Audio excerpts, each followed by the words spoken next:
Hello everyone, welcome to Net Economics classes. I am Priyanka and this is part 45 of the lecture series of daily 10 questions. आज हम कर रहे हैं जून 2013 की last lecture जिसमें 61 to 75 हम 15 क्वेश्चंस आज कंप्लीट करेंगे.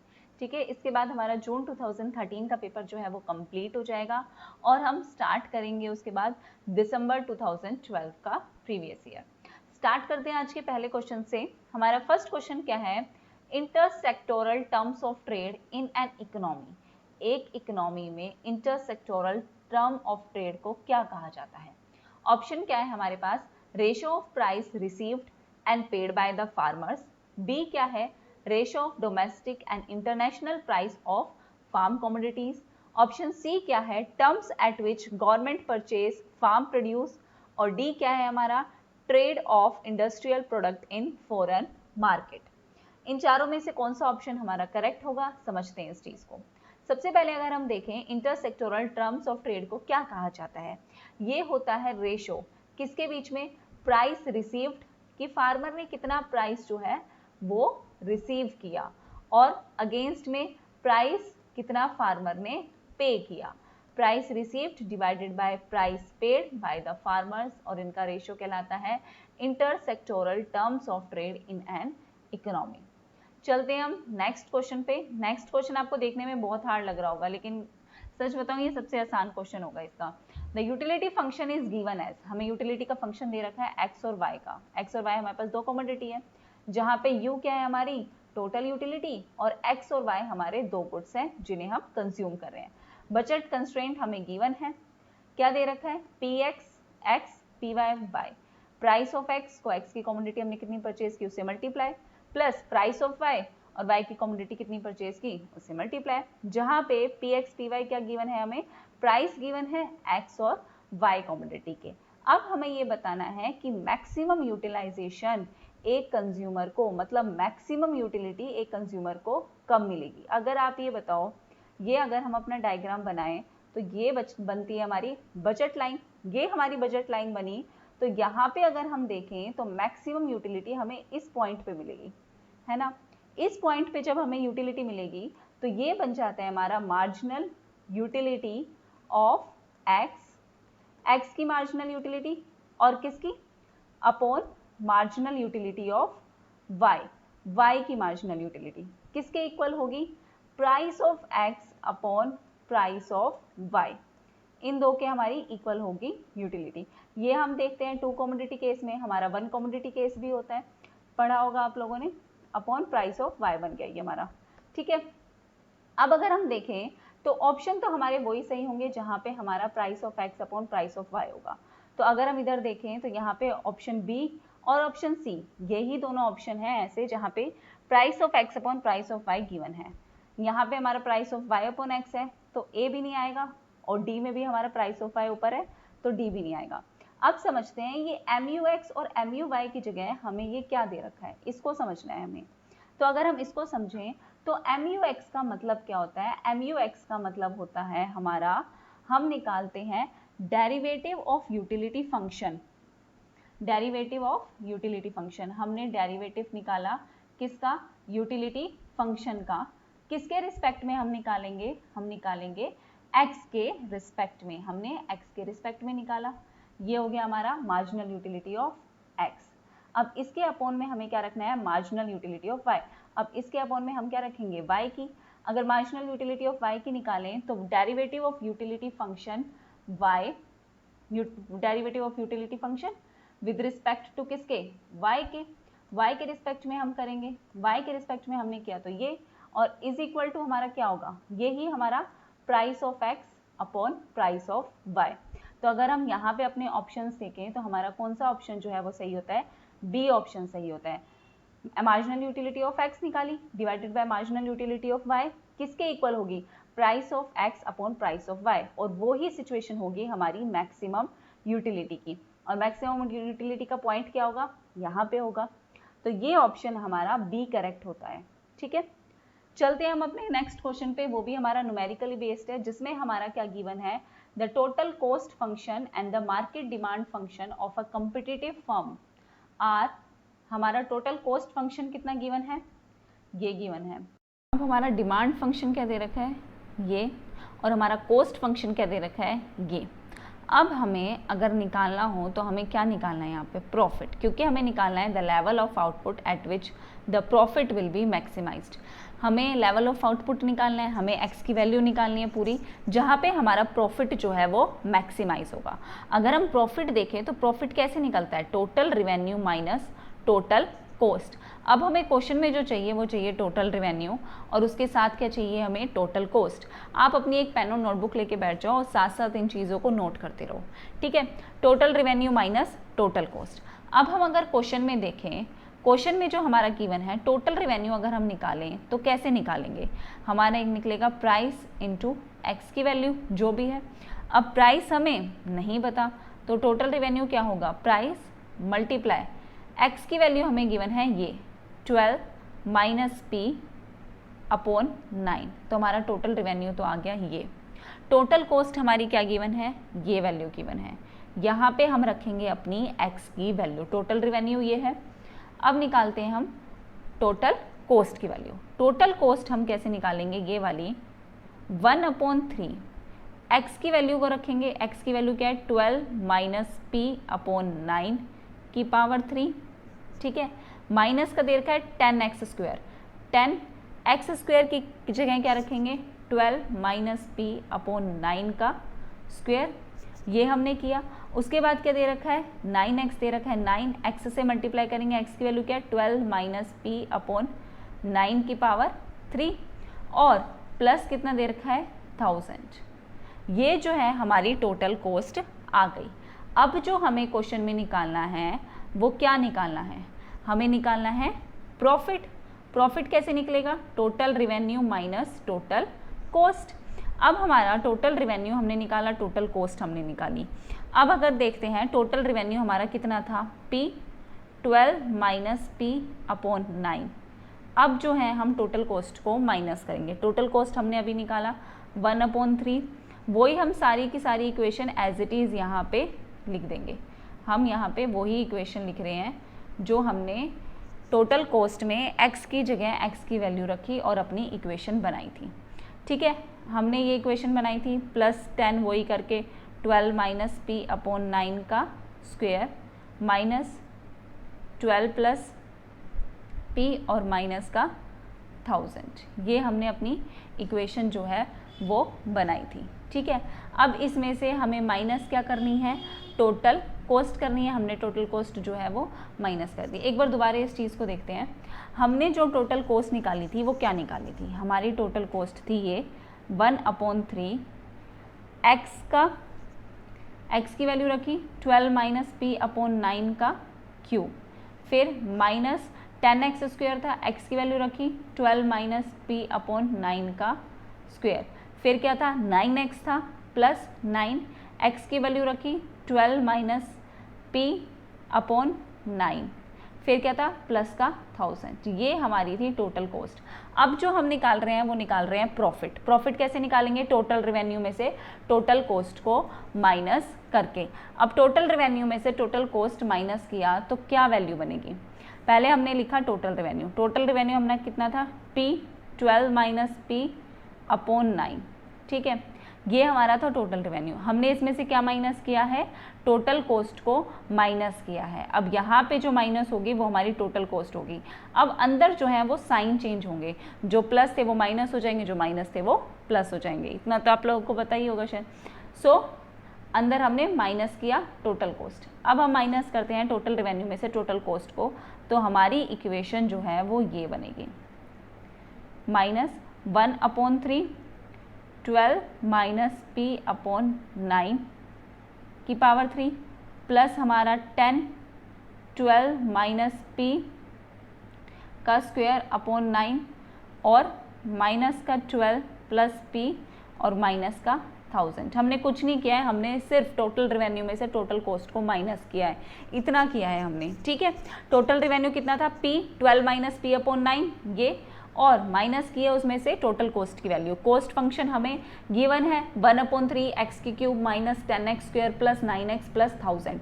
यहाँ पे हमने जो है x की वैल्यू रख दी, x की वैल्यू भी हमारी क्वेश्चन में गिवन है, x की वैल्यू हमने क्वेश्चन में लिखी और हमारी बन गई पूरी इक्वेशन ये, total revenue minus total cost. अब जो है हम निकालेंगे डेरिवेटिव प्रॉफिट का, किसके रिस्पेक्ट में, हमारे p के रिस्पेक्ट में, ठीक है, प्राइस के रिस्पेक्ट में।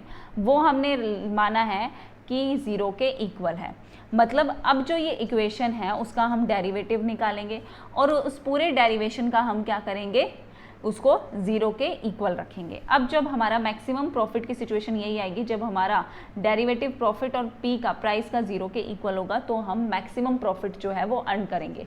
और हमारा क्वेश्चन भी यही पूछा है कि ऐसा लेवल ऑफ आउटपुट बताओ जहाँ पे प्रॉफिट जो है वो मैक्सिमम होगा।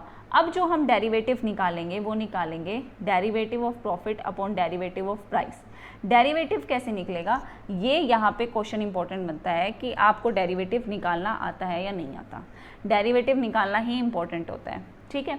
डेरिवेटिव हम निकालते हैं, हमने डेरिवेटिव मैं ये समझ के चल रही हूँ कि आपको डेरिवेटिव निकालना आता होगा, अगर नहीं भी आता तो आप लोग मेरे को एक बार बता देना, मैं आपको पूरा सॉल्यूशन जो है वो अपने टेलीग्राम चैनल पे अलग से नोट करके दे दूँगी, ठीक है, और समझा दूँगी एक अलग से वीडियो में कि डेरिवेटिव कैसे निकालते हैं। हमने यहाँ डेरिवेटिव निकाल रहे हैं किसका, जो हमने ऊपर इक्वेशन बनाई थी उसका हमने डेरिवेटिव निकाल लिया।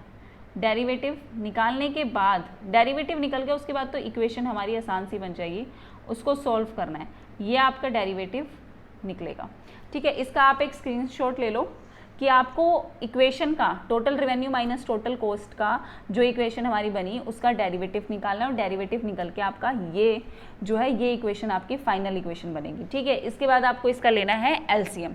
एलसीएम क्या निकलेगा, 9 का स्क्वायर 81, 81 मल्टीप्लाई बाय 9 729।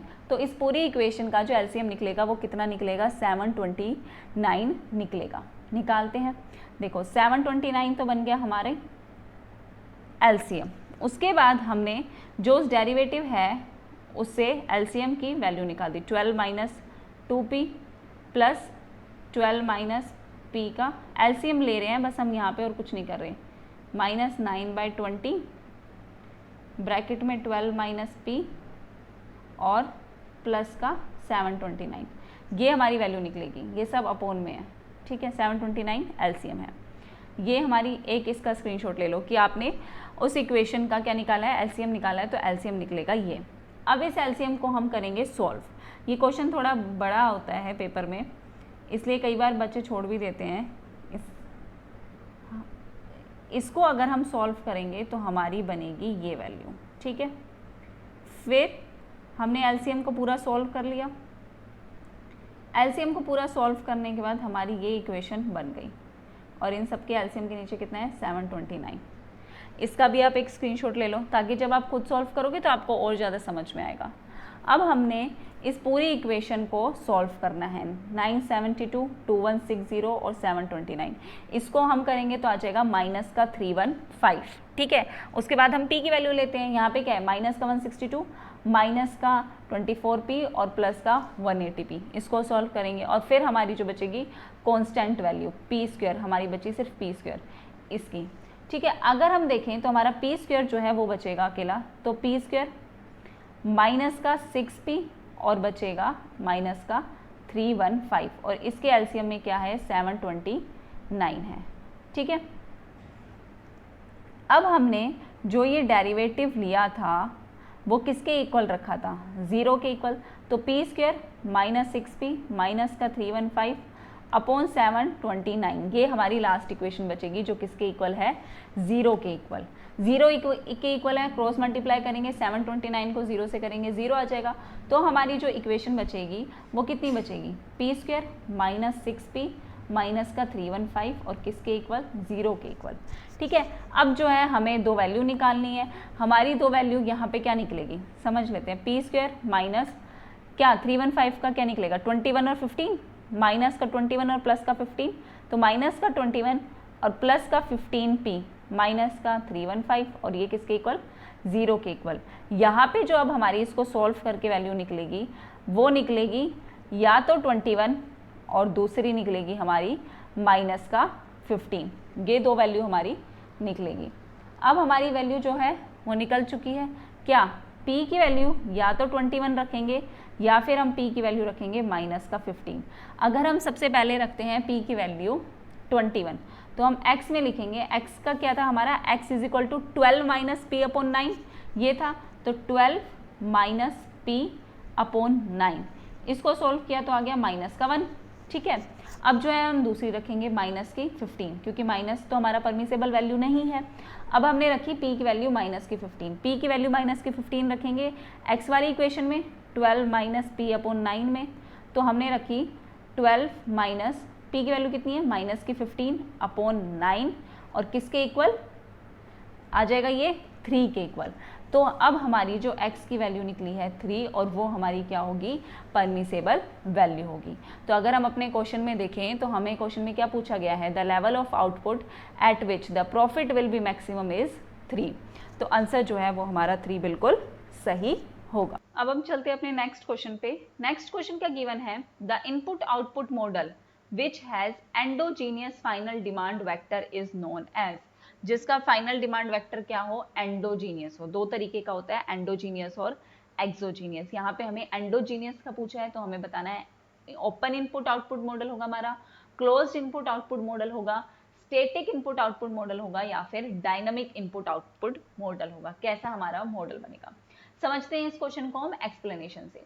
तो सबसे पहले अगर हम देखें तो एंडोजीनियस का जो है वो कहलाया जाएगा क्लोज्ड इनपुट आउटपुट मॉडल। अगर यहाँ पे एक्सोजीनियस होता तो हमारा ओपन इनपुट आउटपुट मॉडल कहलाते हैं।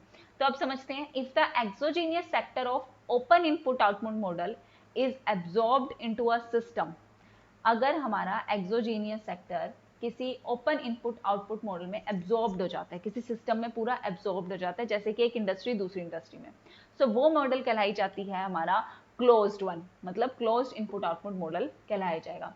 इस तरीके के मॉडल्स में क्या होता है, फाइनल डिमांड और हमारी प्राइमरी इनपुट जो है, जो हमारी फाइनल डिमांड है और जो हमने अपना प्राइमरी इनपुट डाला है वो अपीयर नहीं होता, और उसकी जगह पे कौन सी चीज अपीयर होती है कि हमारी इनपुट की रिक्वायरमेंट कितनी है और हमारा आउटपुट कितना निकलेगा नई इंडस्ट्री में, क्योंकि वो जो है नई इंडस्ट्री में पूरी तरीके से एब्जॉर्ब हो गया। अब उस मॉडल में फाइनल डिमांड और प्राइमरी इनपुट शो नहीं होगा, और उसकी जगह क्या शो होगा, इनपुट की रिक्वायरमेंट और जो हमारा आउटपुट है वो शो होगा। ठीक है, तो ऐसे इनपुट आउटपुट मॉडल जो एंडोजीनियस फाइनल डिमांड वेक्टर लेते हैं वो क्या कहलाए जाते हैं, क्लोज्ड इनपुट आउटपुट मॉडल। चलते हैं हम अपने नेक्स्ट क्वेश्चन पे। नेक्स्ट क्वेश्चन भी है वो हमारा न्यूमेरिकल क्वेश्चन बेस्ड है। यहाँ पे हमें गिवन क्या है, let the two regression line, दो रिग्रेशन लाइन दे रखी है, एक हमारी दे रखी है ये और दूसरी हमारी दे रखी है ये। हमें क्वेश्चन में क्या निकालना है, कोरिलेशन कोफिशिएंट निकालना है, किसके बीच में, x और y के बीच में। अगर हम यहाँ पे देखें स्टैंडर्ड डेविएशन, अगर हम यहाँ पे देखें हमारा स्टैंडर्ड डेविएशन x और y का कितना गिवन है, x और y का हमारा गिवन है 5/3, और y और x का अगर हम देखें तो y और x का कितना दे रहा है हमारा 15/4। तो अगर हम अपने क्वेश्चन पे चले, यहाँ पे हमारा y/x कितना दे रखा है, 15/4 दे रखा है। तो कोरिलेशन कोफिशिएंट जब निकलता है तो कोरिलेशन कोफिशिएंट कैसे निकलता है, 1/1 स्टैंडर्ड डेविएशन ऑफ x और y multiply standard deviation y of x और उस पूरे का अंडर रूट। अब हमारा स्टैंडर्ड डेविएशन x और y का कितना दे रखा है 5/3, और दूसरा हमारा स्टैंडर्ड डेविएशन y और x का कितना दे रखा है 15/4। अब इन दोनों की मल्टीप्लीकेशन करके इसका अंडर रूट करना है बस। ठीक है, मल्टीप्लीकेशन करके इसका अंडर रूट करेंगे तो ये हो जाएगा 15/4 गिवन है, सॉरी गलती से लिख दिया 4। तो इसको अगर हम कट करके करेंगे तो आ जाएगा 1/√ किसका, √25/4, ये आ जाएगा। 3 5 15 और 5 5 25, 25/4 ये हमारी आ जाएगी। अब हम 1/√25/4 निकालेंगे तो ये क्या निकलेगा, ये निकलेगा हमारा 1/25 का √5 और 4 का कितना 2। तो अगर हम इसको 2 ऊपर जाएगा और 5 नीचे आ जाएगा तो 2/5 कितना हो जाएगा 0.4। तो हमारा आंसर क्या आ जाएगा 0.4। ऑप्शन बी जो है वो हमारा बिल्कुल करेक्ट होगा। अब चलते हैं हम अपने नेक्स्ट क्वेश्चन पे, वो भी हमारा न्यूमेरिकल बेस्ड क्वेश्चन है। यहाँ पे हमारा जो वैल्यू है वो क्या गिवन है, estimated regression equation of the form y form की हमें एस्टिमेटेड रिग्रेशन इक्वेशन दे रखी है। ये अगर हमें y की वैल्यू ये गिवन है और हमारी a0 ये, a1 ये और a2 ये, इन सारे टर्म्स की हमें वैल्यू भी गिवन है, तो हमें निकालना है to test H0, hypothesis test करनी है यहाँ पे, जहाँ पे हमारी a1 जो है वो 0 के इक्वल नहीं है। हम अब यहाँ पे टेस्ट करेंगे तो हमारा क्या निकलेगा, हम टेस्ट करते हैं। टेस्ट करने में हमारे जो फॉर्मूला लगेगा वो क्या लगेगा, हमारी पहली क्या गिवन है, ये y की x1 वैल्यू हमारी गिवन है ये, और दूसरी हमारी जो गिवन है वो है a1 की ये।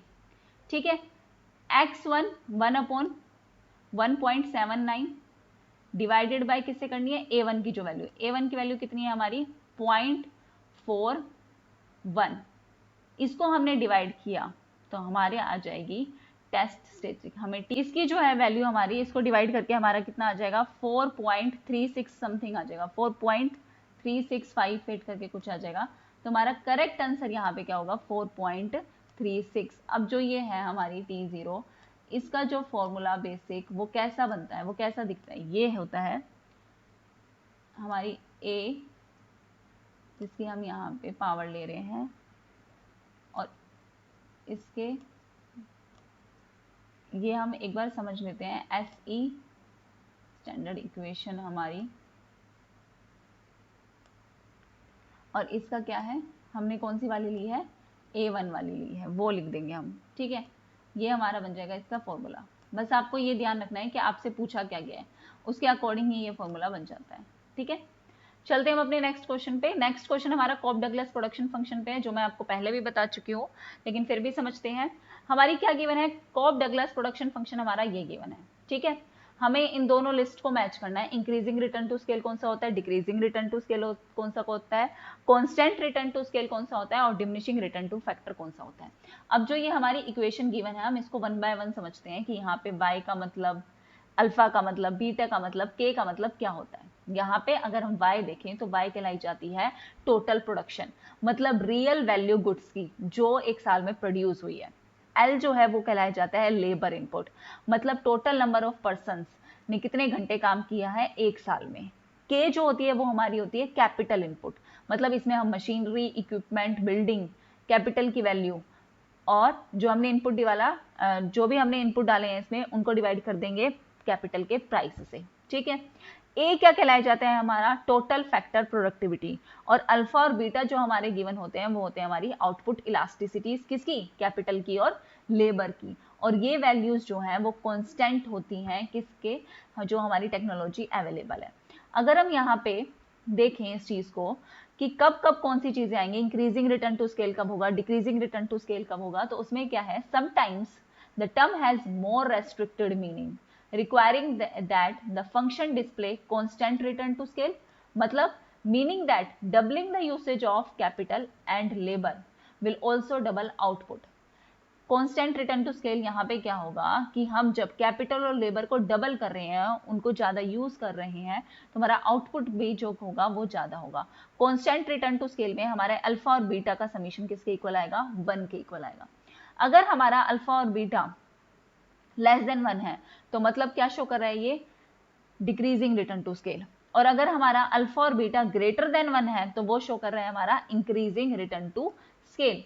और परफेक्ट कंपटीशन में कब होगा, अल्फा बीटा अगर हमारा 1 के इक्वल है, that can be shown capital and labour shares of output, कि कैपिटल और लेबर ने कितना कितना आउटपुट में शेयर किया अगर हमारा अल्फा बीटा 1 के इक्वल आता है। अगर हम अपने क्वेश्चन पे चलें तो क्वेश्चन हमारा जो है वो ये ही कहता है कि हमें क्या बताना है, इंक्रीजिंग रिटर्न टू स्केल होगा तो हमारा कौन सा होगा, increasing return to scale greater than 1, decreasing return to scale less than 1, constant return to scale में क्या होगा, इक्वल टू 1, और डिमिनिशिंग रिटर्न टू स्केल में हमारा अल्फा बीटा की वैल्यू लेस देन 1 हो सकती है। ठीक है, हो सकती है क्या, होगी। चलते हैं हम अपने नेक्स्ट क्वेश्चन पे। नेक्स्ट क्वेश्चन क्या है, ये पीडीएफ फाइल आपको टेलीग्राम चैनल पे होगी, जिसका लिंक आप जाके नीचे कमेंट बॉक्स में देख सकते हैं। ठीक है, नेक्स्ट क्वेश्चन हमारा क्या है, इन द प्रेजेंस ऑफ हेट्रोस्टेटिसिटी। ये क्वेश्चन हमने दिसंबर वाला जो पेपर किया था जून 2013 का, उसमें भी इससे रिलेटेड एक क्वेश्चन आया था, ठीक है। अब उसी से ही रिलेटेड यहाँ पे भी क्वेश्चन है। So the best linear unbiased estimators are provided by the method of. जो हमारा अनबाइज्ड एस्टिमेटर है, कोई पार्शियलिटी नहीं है उस एस्टिमेशन में, वो किस मेथड से हम एस्टिमेट कर सकते हैं, किस मेथड से मिलता है? ऑर्डिनरी लीस्ट स्क्वायर से, इनडायरेक्ट लीस्ट स्क्वायर से, वेटेड लीस्ट स्क्वायर से, या इंस्ट्रूमेंटल वेरिएबल से। कौन से वेरिएबल से? समझते हैं इस क्वेश्चन को। तो अगर हम देखें, in the presence of heteroelasticity the study adopts, ये स्टडी किस मेथड को अडॉप्ट करती है? वेटेड लीस्ट स्क्वायर मेथड को अडॉप्ट करती है to circumvent the problems of associated with heteroelasticity. जो हमारी हेट्रोइलास्टिसिटी के साथ जो भी हमारी प्रॉब्लम्स अटैच्ड हैं, उनको सॉल्व करने के लिए हम इस मेथड को यूज करते हैं। उस मेथड का नाम क्या होता है? Weighted least square method. तो ऑप्शन सी जो है वो हमारा बिल्कुल करेक्ट होगा। चलते हैं हम अपने नेक्स्ट क्वेश्चन पे। नेक्स्ट क्वेश्चन हमारा क्या गिवन है? To test the stationarity of series in time series analysis the following test will be use. जब हम टाइम सीरीज एनालिसिस करते हैं तो स्टेशनैरिटी, सीरीज की जो स्टेशनैरिटी है उसको टेस्ट करने के लिए हम कौन सा मेथड यूज करते हैं? ये मैचअप में भी बहुत बार आता है, मैंने आपको बता रखा है कि टेस्ट से रिलेटेड क्वेश्चन आएंगे ही आएंगे। तो स्टेशनैरिटी को टेस्ट करने के लिए हम जो मेथड यूज करते हैं वो यूनिट रूट टेस्ट मेथड का यूज करते हैं। यहाँ पे ऑप्शंस आपके unit root test, random walk test, Cochrane, Orcutt interactive procedure test, Durbin Watson statics test. तो ये 4 टेस्ट दे रखे हैं जिसमें हम स्टेशनैरिटी की सीरीज को टेस्ट करने के लिए हम यूनिट रूट टेस्ट का यूज करते हैं। So unit root test are test for stationarity in our time series. Time series के क्वेश्चन में a time series has stationarity if a shift in time does not cause a change in the shape of distribution। जब हमारे time में change आया, time हमारा shift हुआ, लेकिन उससे हमारी डिस्ट्रीब्यूशन की शेप में कोई चेंज नहीं आया है। So unit root are one cause for non stationarity. तो यूनिट रूट का एक कारण और भी है जिसको हम बोलते हैं नॉन स्टेशनैरिटी, और these tests are known for having low statistical power. और इन टेस्ट को जाना जाता है किससे? लो स्टेटिस्टिकल पावर के नाम से भी जाना जाता है। चलते हैं हम अपने नेक्स्ट क्वेश्चन पे। नेक्स्ट क्वेश्चन जो है वो हमारा मैचअप पे बेस्ड है। लिस्ट 1 दे रखी है, लिस्ट 2 दे रखी है, हमें बतानी है करेक्ट स्टेटमेंट जो है वो कौन सी है। पहला हमारा क्या है? Koyck's lagged model, Almon's lagged model, Nerlove model और कोगन्स मॉडल। अब यहाँ पे हमें बताना है कि किस मॉडल ने किसके बारे में बात की है, किस मॉडल ने किसके बारे में क्या क्या बातें कह रखी है। यहाँ पे अगर हम देखें कोयोक्स लैग्ड मॉडल के बारे में, कोयोक्स लैग्ड मॉडल ने जो बात की है वो की है ज्योमेट्रिक प्रोग्रेशन के बारे में, ठीक है। यहाँ पे उन्होंने बोला है कि इक्वेशन जो है, मॉडल जो है वो सोल्व होगा किसकी हेल्प से? जीपी को यूज करके। क्या यूज करके? ज्योमेट्रिक प्रोग्रेशन को यूज करके। नेक्स्ट अगर हम बात करें आलमंस लैग्ड मॉडल, आलमंस लैग्ड मॉडल की अगर हम बात करें तो आलमंस लैग्ड मॉडल में उन्होंने बोला है कि उन्हें यूज करना पड़ेगा अप्रोक्सीमेशन पॉलिनोमियल, अप्रोक्सीमेशन वैल्यू उन्हें यूज करनी पड़ेगी। नेरलोफ्स मॉडल की बात करें तो ये जो मॉडल है वो 1956 में आया था, और ये मॉडल एज्यूम करता है कि एडजस्टमेंट जो होगी कोफिशिएंट की वो इनवेरिएंट है हमारे ट्रेंड के साथ, जो हमारा ट्रेंड चल रहा है उसके साथ इनवेरिएंट है। तो नेरलोफ ने जो बात की है वो एडजस्टमेंट इक्वेशन की बात की है। लास्ट जो हमारा आता है कोगन्स मॉडल, कोगन्स मॉडल जो है वो क्या कहता है? वो एडेप्टिव एक्सपेक्टेशन के बारे में कहता है। एडेप्टिव एक्सपेक्टेशन हाइपोथेसिस का मतलब क्या होता है? ये एक इकोनॉमिक थ्योरी है जो क्या बताती है कि एक इंडिविजुअल जो है वो अपनी एक्सपेक्टेशन को एडजस्ट कर लेता है, जो उसकी फ्यूचर एक्सपेक्टेशन है उसको एडजस्ट कर लेता है, उसके कोई पास्ट एक्सपीरियंस हुआ हो या फिर कोई रिसेंट में कोई पास्ट एक्सपीरियंस या कोई इवेंट हुआ हो, उसके अकॉर्डिंग अपनी इक्वेशंस को चेंज कर लेता है। तो कोगन्स मॉडल जो है वो किसके बारे में कहता है? एडेप्टिव एक्सपेक्टेशन के बारे में कहता है। तो अगर हम अपने ऑप्शंस देखें तो ऑप्शन के अकॉर्डिंग फर्स्ट का सेकंड आएगा, फर्स्ट का सेकंड सिर्फ बी और सी में है, तो या तो बी ऑप्शन होगा या सी होगा। सेकंड एलमंस लैग्ड मॉडल का क्या है? Approximation polynomial. तो सेकंड का क्या है? फोर्थ। सेकंड का फोर्थ सिर्फ एक ही इक्वेशन में है, एक ही ऑप्शन में है जो है सी। जो होता है हमारा बिल्कुल करेक्ट। नायरलॉफ मॉडल का एडजस्टमेंट इक्वेशन और कोगन्स मॉडल का क्या है, एडेप्टिव एक्सपेक्टेशन। ठीक है, चलते हैं हम अपने नेक्स्ट क्वेश्चन पे। नेक्स्ट क्वेश्चन हमारा क्या है, identify the 5 year plan when actual growth realisation has been higher than the growth target. ऐसे हमें 5 ईयर प्लान बताने हैं जहां पे हमारी एक्चुअल ग्रोथ ज्यादा हुई है, हमने जो है टारगेट कम रखा था उसके कंपैरिजन में। अब हम समझते हैं इस क्वेश्चन को कि हम सारे ही 1 बाय 1 सारे प्लान्स के बारे में देखेंगे कि कौन कौन से प्लान में हमारी कितनी टारगेट थी और कितनी ग्रोथ हुई।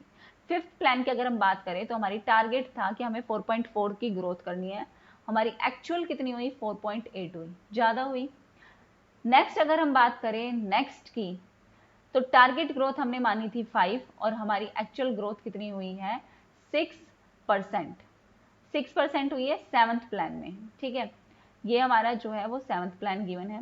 नेक्स्ट हमारे 9th 5 ईयर प्लान की अगर हम बात करें तो यहाँ पे हमारी अचीव किया हमने 5.4% और हमारा टारगेट था सिर्फ 6.5% का, हमने टारगेट से कम किया है। अगर हम नेक्स्ट 10th प्लान की अगर हम बात करें तो यहाँ पे हमारी टारगेट ग्रोथ 8.1% थी और हमने अचीव कितनी की है, सिर्फ 7.7%। तो यहाँ पे इसी तरीके के क्वेश्चन बनते हैं कि एक्चुअल में आपने कितना ग्रोथ किया और कितनी आपकी हुई। ठीक है, देखते हैं हम अपने ऑप्शंस में। तो यहाँ पे हमारा 5th और 7th प्लान मींस हमारा ऑप्शन सी जो है वो करेक्ट होता है कि हमने जितना टारगेट लिया उससे ज्यादा हमने ग्रोथ की है। चलते हैं हम अपने नेक्स्ट क्वेश्चन पे। नेक्स्ट क्वेश्चन हमारा क्या है, which of the following development programmes is receiving 100% funding as centrally sponsored scheme from government of India. कौन कौन से ऐसे प्रोग्राम्स हैं जिनमें 100% फंडिंग कौन करता है, हमारी सेंट्रल गवर्नमेंट करती है। तो यहाँ पे हमारे 4 ऑप्शंस गिवन है, accelerated power development and reform programme, Rashtriya Krishi Vikas Yojana, national social assistant programme और वुमेन एंड चाइल्ड डेवलपमेंट। ये 4 प्रोग्राम हमारे गिवन है। हमें बताना है कि 100% फंडिंग सेंट्रल गवर्नमेंट किन प्रोग्राम्स में करती है। तो अगर हम देखें accelerated power development and reform programme, Rashtriya Krishi Vikas Yojana और नेशनल सोशल असिस्टेंट प्रोग्राम, इन तीनों में ही 100% फंडिंग जो है वो कौन करता है, गवर्नमेंट ऑफ इंडिया करती है। इसको समझते हैं हम सबसे पहले। अगर हम इसे समझे तो सेंट्रली स्पॉन्सर्ड स्कीम्स कौन सी स्कीम होती है, जो इंप्लीमेंट करती है स्टेट और उसको फंड करती है सेंट्रल गवर्नमेंट। ठीक है, जिसको बोला जाता है स्टेट गवर्नमेंट शेयर। ठीक है, कई बार अगर हम एग्जांपल लें तो इसके एग्जांपल इनके अलावा, इन प्रोग्राम्स के अलावा ये भी बनते हैं, national rural employment guarantee act, MNREGA बोलते हैं, Mahatma Gandhi national rural employment guarantee act, और प्रधानमंत्री ग्राम सड़क योजना। तो अगर हम अपने ऑप्शंस देखें तो ऑप्शन में हमारे ये 3 प्रोग्राम हैं, फर्स्ट, सेकंड और थर्ड, जिनको ज्यादा से ज्यादा 100% फंडिंग कौन कर रहा है, सेंट्रल गवर्नमेंट कर रही है। फर्स्ट, सेकंड और थर्ड मींस हमारा ऑप्शन डी जो है वो यहाँ पे करेक्ट होता है। चलते हैं हम अपने नेक्स्ट क्वेश्चन पे। Rank the states in descending order of their size of state domestic product at current price in recent years. Recent years का पूछा है। सबसे पहले बात करें तो ये 2013 का क्वेश्चन है, तो उस साल में पूछा है। हमें जो करना है वो आज की रैंकिंग देखनी है। अब हम देखते हैं state domestic product at current price में स्टेट्स की क्या क्या रैंकिंग है। मैंने यहाँ पे आपको सारी रैंकिंग गिवन है। सबसे पहली रैंकिंग है महाराष्ट्र की, सबसे ज्यादा state product domestic product Maharashtra का, फिर तमिलनाडु, गुजरात, कर्नाटका, यूपी, वेस्ट बंगाल और राजस्थान।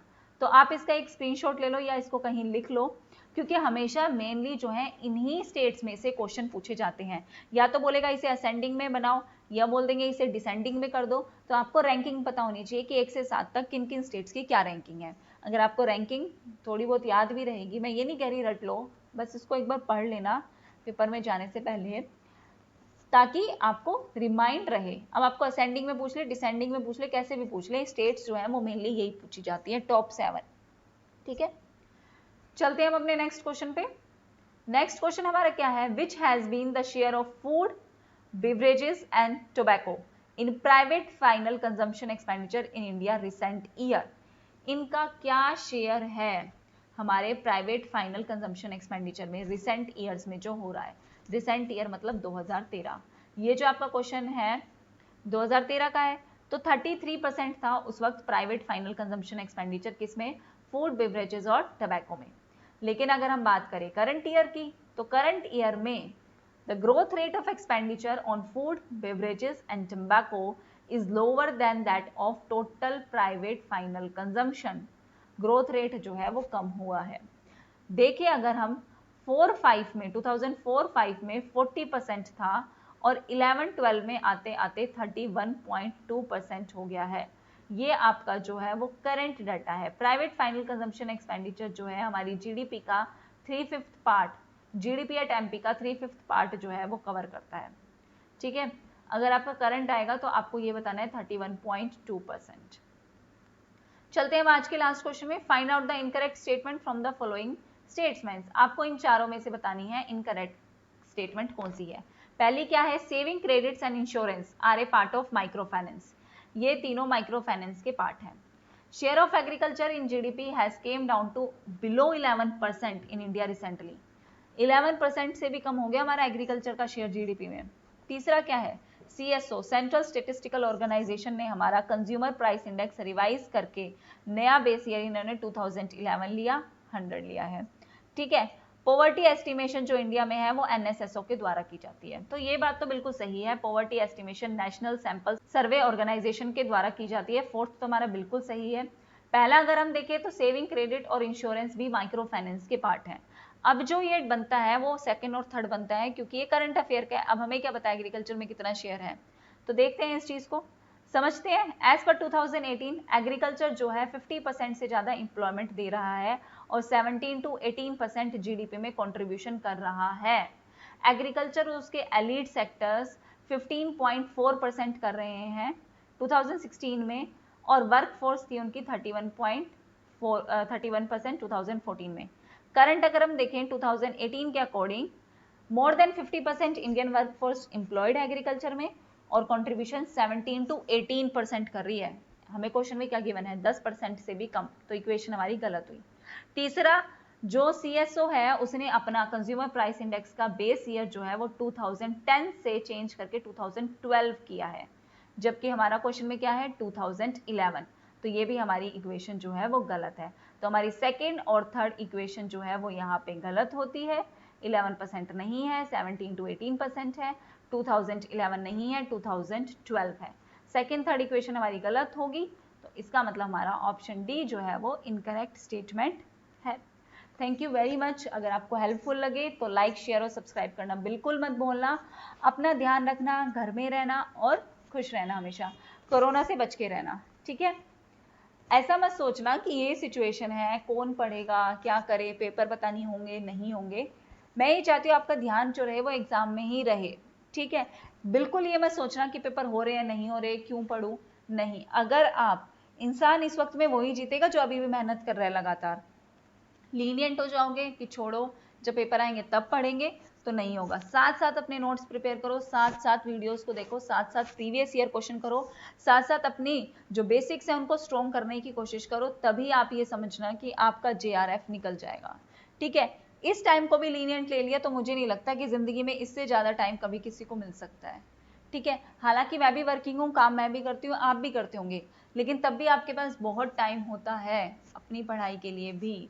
मेरा तो यही मानना है। अब आप देखो, आपको अगर एक्सक्यूज लेके चलना है तो एक्सक्यूज लेके चल लो, नहीं तो अगर इस चीज को अपॉर्चुनिटी बना के चलना है तो अपॉर्चुनिटी की तरह इसको यूज करो। Thank you so much everyone. अपने दोस्तों के साथ ज्यादा से ज्यादा शेयर करो, मुझे भी मोटिवेशन मिलेगी कि इतनी मेहनत कर रही हूँ तो सफल होगी। Thank you everyone.